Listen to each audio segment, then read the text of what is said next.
Assalamualaikum warahmatullahi wabarakatuh. Halo semua anak kelas 7. Apa kabarnya hari ini? Berjumpa lagi dengan Ibu Hapni Sulfida Sembiring di pembelajaran teks deskripsi bagian 2. Baiklah, sebelum kita memasuki materi pembelajaran, sebaiknya kita berdoa menurut agama dan kepercayaan kita masing-masing, agar aktivitas belajar kita pagi hari ini mendapatkan ridho dari Tuhan Yang Maha Kuasa. Doa dimulai. Doa selesai.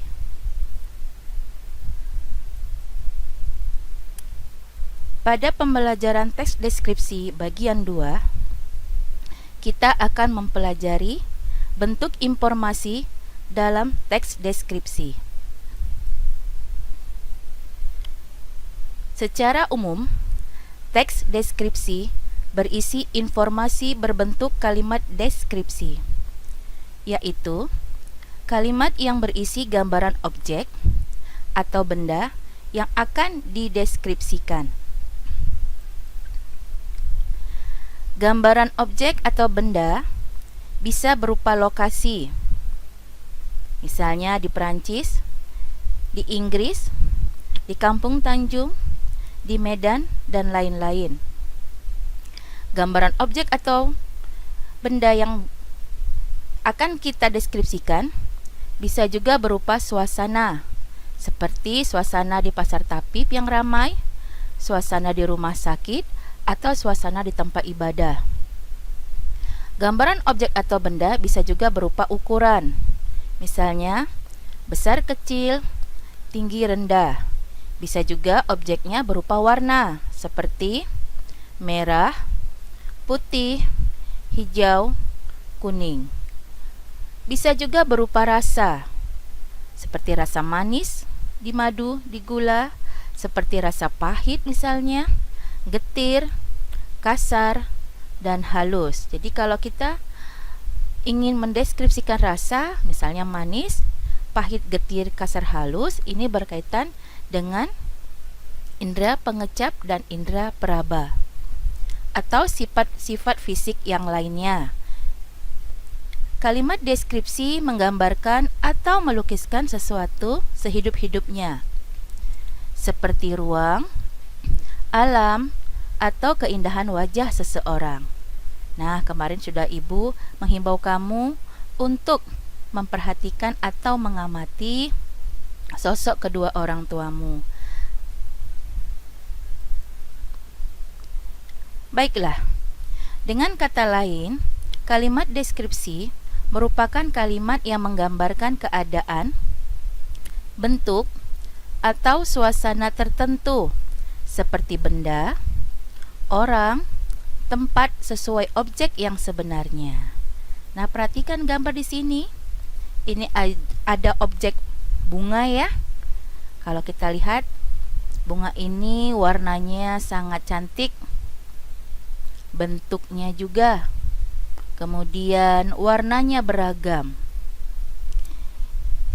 Sedangkan di gambar kedua, perhatikan, ini objeknya adalah sosok manusia. Lihat, bisa kita lihat bentuk wajahnya, bentuk badannya, dan apa yang dia kenakan atau pakai. Nah, sedangkan gambar ketiga ini sepertinya bumbu ya, atau rempah. Ada gula, Ibu lihat.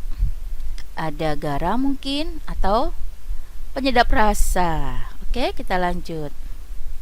Jadi tiga-tiga ini bisa dijadikan sebagai objek untuk penulisan teks deskripsi. Perhatikan beberapa contoh kalimat deskripsi dalam teks yang berjudul Bunga Melati berikut ini.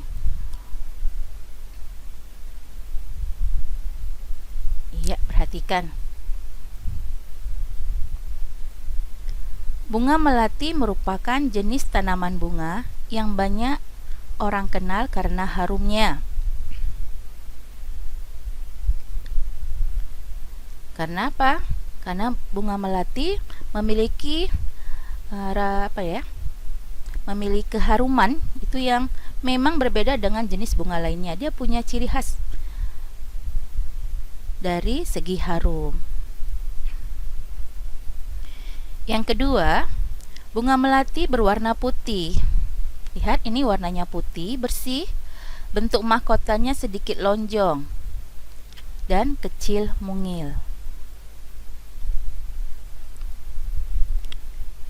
Kemudian perhatikan lagi contoh kalimat deskripsi tentang bunga melati, bahwa bunga melati itu memiliki mahkota yang sangat lembut dan halus serta wangi. Selanjutnya, mahkota bunga melati ada 7 dan berlapis. Susunannya datar dan menyirip saling berhadapan, menjadikan bunga ini sangat indah. Ya, coba lihat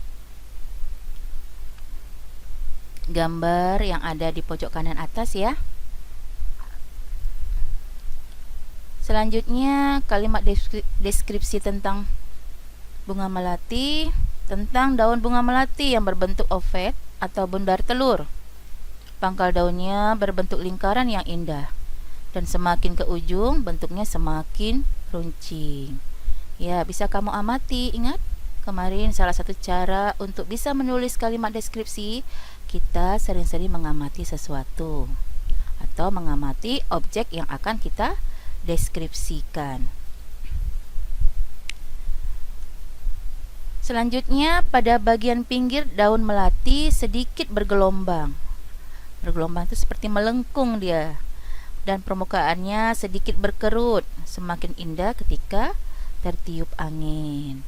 Ini adalah contoh-contoh kalimat deskripsi tentang bunga melati. Kemarin juga kita bahas ya. Dengan menggunakan kalimat deskripsi, gambaran sebuah objek menjadi lebih jelas dan menarik. Pembaca akan mendapatkan kesan emosional atau perasaan tertentu setelah membaca rangkaian kalimat deskripsi dalam sebuah teks. Misalnya, kalau orang mau mendeskripsikan tentang tempat yang namanya pemakaman atau kuburan, ada unsur perasaan tertentu di situ. Ada perasaan sedih misalnya, perasaan berduka.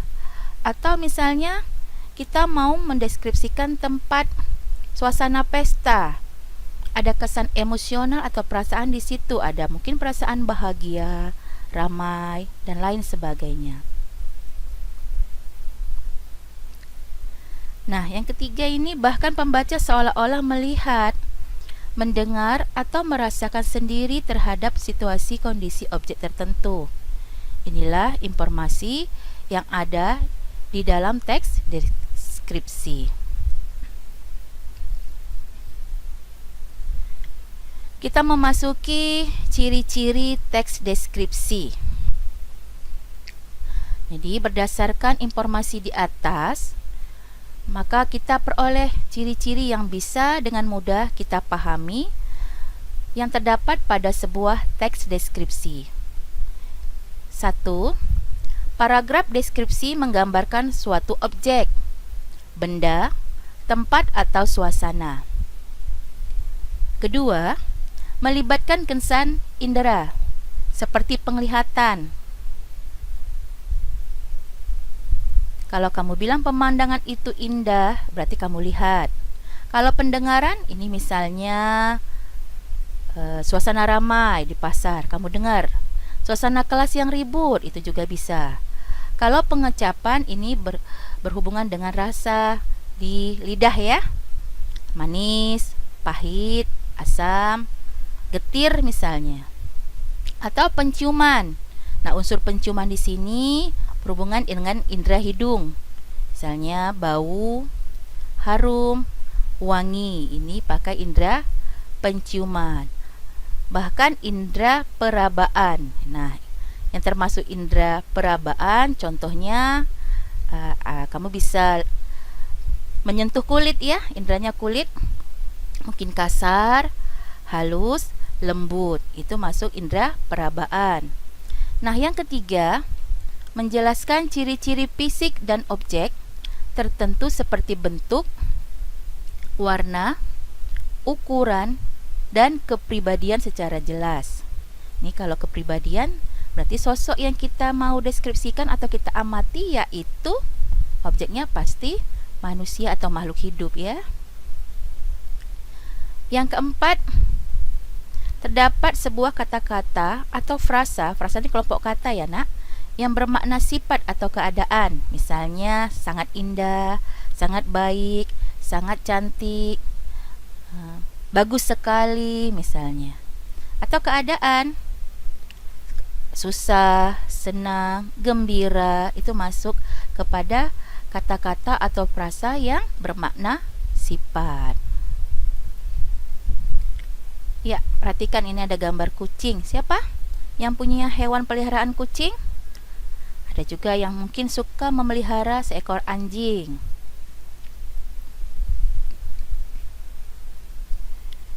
Ya, agar kamu lebih paham mengenai teks deskripsi, berikut Ibu berikan beberapa contoh teks deskripsi singkat. Yang pertama, teks deskripsi tentang hewan.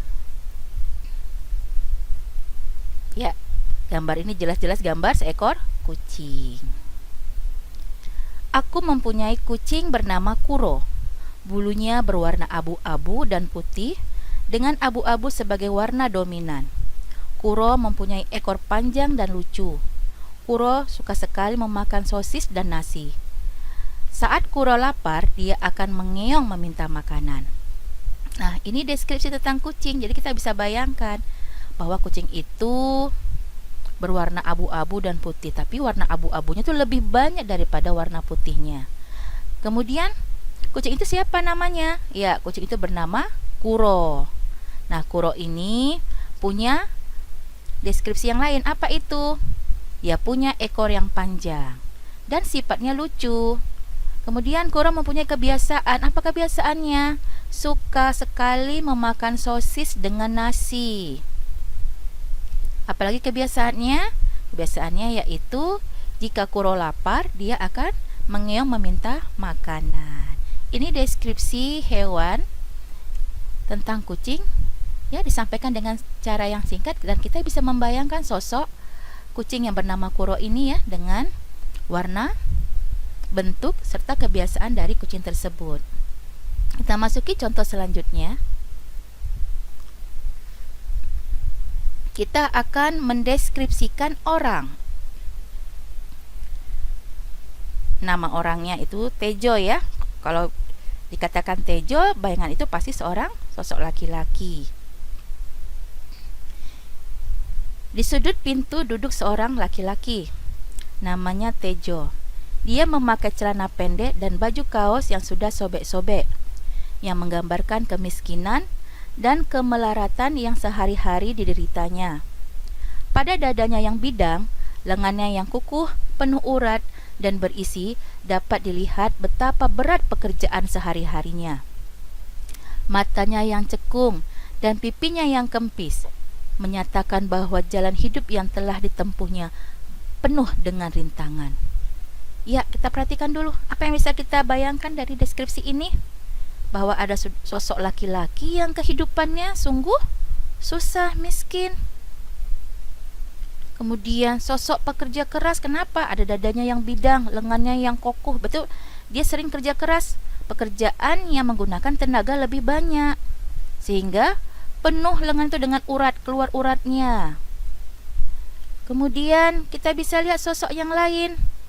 Misalnya pipinya kempis. Pipinya kempis artinya dia kurus, tidak cabi seperti ibu. Kemudian matanya yang cekung, kurang istirahat, kurang tidur karena selalu bekerja. Kemudian apalagi? Tejo ini selalu menggunakan celana pendek, baju kaos yang sobek-sobek. Baju pendek dan kaos sobek-sobek ini menandakan bahwa memang Tejo hidup dalam kemiskinan atau kemelaratan. Ini sosok Tejo yang bisa kita deskripsikan. Bisa bayangkan bagaimana sosok laki-laki dengan penampilan dengan kondisi tubuh yang tertera pada teks. Nah, yang kedua, contoh deskripsi, judulnya Maya. Kalau tadi Tejo laki-laki, maka Maya ini sosok perempuan. Kita baca ya. Maya merupakan seorang penjaga perpustakaan yang amat cantik. Ia memiliki kulit yang putih dan merona. Rambutnya panjang berwarna hitam. Wajahnya cantik dan indah. Siapa saja yang melihatnya akan merasa senang dan tenang. Dia juga ramah kepada semua orang. Wajar saja jika Maya banyak digemari oleh teman sekelasnya. Coba perhatikan ini, Nak. Wah, berbanding terbalik ya dengan sosok Tejo. Sosok Maya di sini dideskripsikan sebagai perempuan yang cantik. Dari mana dia cantik? Coba kita lihat. Dia punya kulit yang putih dan merona. Ya, jadi pipinya itu ada kemerah-merahan. Seperti pakai apa ya? Blush on namanya di pipi. Rambutnya panjang berwarna hitam. Nah, katanya kalau wanita berambut panjang, kecantikannya tuh semakin terpancar. Karena katanya wanita itu memiliki rambutnya cukup indah kalau dia berwarna hitam kemudian panjang. Karena bagi wanita rambut itu adalah sebuah mahkota. Kemudian wajahnya cantik. Dan siapa saja yang memandang kepada Maya pasti akan merasa senang dan tenang. Kenapa begitu? Karena Maya punya sifat yang ramah kepada semua orang. Oke, ini tadi ada deskripsi orang Tejo dengan Maya. Nah, selanjutnya tes deskripsi ruang. Kamar Puspa, berarti ini kamar tidur milik Puspa. Kamar berukuran 6 meter x 7 meter itu sangat nyaman ditempati. Dindingnya dicat warna biru. Sebuah sofa berwarna pink diletakkan di pojok ruangan dengan lampu hias yang terdapat di kedua sisinya. Di sisi kiri kamar terdapat TV 28 inci yang bertengger manis di atas rak. TV berbahan kayu jati. Di atas rak TV tersebut juga terdapat DVD player, pengeras suara, dan PlayStation. Agar terlihat lebih indah, diletakkan pula akuarium kecil di sudut rak TV. Berseberangan dengan rak TV, di sisi kanan kamar terdapat rak buku cukup besar. Rak buku tersebut memuat buku-buku seperti buku novel, komik, kamus, buku pelajaran, bahkan ensiklopedia. Ditambahkan juga di samping rak buku sebuah tanaman hias untuk menghilangkan suasana yang membosankan. Di atas rak buku bertengger AC 3/4 PK yang menambah kenyamanan di dalam kamar Puspa itu. Wah, ini kamar idaman anak-anak ini. Kenapa? Karena ada TV-nya. Kemudian ada DVD-nya. Ada satu lagi, PlayStation-nya. Ya, yang suka-suka main game ya. Suasana sangat nyaman ini di kamar seperti ini. Kenapa lebih nyaman? Karena ada AC. Ya.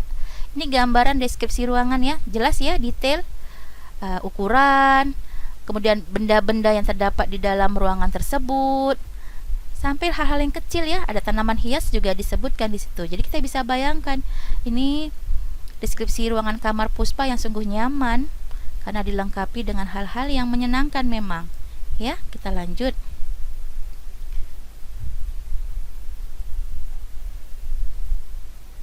Selanjutnya yang bisa dideskripsikan makanan. Coba kita lihat contoh. Ini tanaman apa ya, Nak? Buah jambu madu. Pernah makan buah jambu madu kan? Bisa dibayangkan? Dari melihatnya saja sudah tergiur kita. Pasti rasanya ini sangat manis. Warnanya merah. Wah, sedap. Ya, jambu. Aku mempunyai pohon jambu di kebun belakang rumah. Pohon-pohon tersebut hanya memiliki tinggi sekitar 1 sampai 1,5 meter saja. Saat ini buahnya sangat banyak. Ketika aku ingin memakan buah jambu, aku tinggal memetiknya saja. Pohon-pohon jambu tersebut dikelilingi oleh pagar. Nah, ini deskripsi makanan ya, jelas ya. Berarti pohonnya tidak tinggi dan dia memiliki banyak pohon jambu di belakang rumahnya. Nah, sekarang kita lihat gambar di sebelahnya. Tempe, ya, tempe mendoan. Ini tempe yang digoreng tepung pakai jenis bumbu ya, dan daun kunyit yang ibu tahu. Pakai sambal kecap atau saus, wah sedap. Tempe mendoan adalah salah satu makanan khas dari Banyumas. Makanan ini memiliki rasa yang lezat, nikmat, dan gurih. Mendoan terbuat dari tempe yang dicampur tepung terigu, daun bawang, serta bumbu lainnya, kemudian digoreng. Banyak sekali yang menyukai makanan ini karena memang benar-benar lezat. Wah, coba kita lihat ya. Kalau deskripsi makanan, berarti indera yang berfungsi di sini apa? Iya, benar, pengecap. Lihat ya, dia dikatakan tadi ada rasa lezat, nikmat, dan gurih ya. Ini semua pakai indera pengecap. Kemudian lagi jambu ya, indera juga pengecap. Kalau dilihat dari warna baru tuh penglihatan, tapi kalau rasa sudah pasti inderanya pengecap. Karena kebiasaan jambu itu biasanya rasanya sangat manis. Demikianlah ya anak-anak pertemuan kita yang kedua kali ini. Semoga bermanfaat. Kemudian ibu harapkan setelah ini kamu mendeskripsikan sosok kedua orang tuamu atau siapa saja di rumahmu. Ya, boleh ayah, ibu, nenek, kakek, abang atau adik boleh. Ya, ibu tunggu tulisanmu. Kemudian kirimkan ke ibu ya. Demikianlah. Sampai berjumpa pada pertemuan selanjutnya. Wassalamualaikum warahmatullahi wabarakatuh.